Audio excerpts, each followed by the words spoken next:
British Columbia is struggling through one of the busiest, most dangerous wildfire seasons in its history.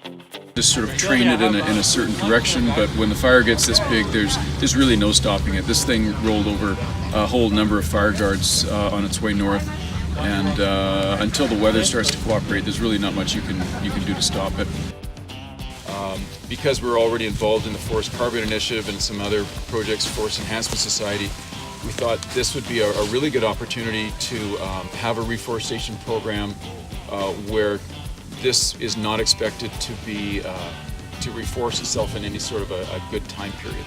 I mean, most of the people we talk to figure that 35 to 40 years is likely what a fire like this would take to regenerate itself and come back to where, as foresters, we might call it a free-growing plantation, where we have that kind of success. So.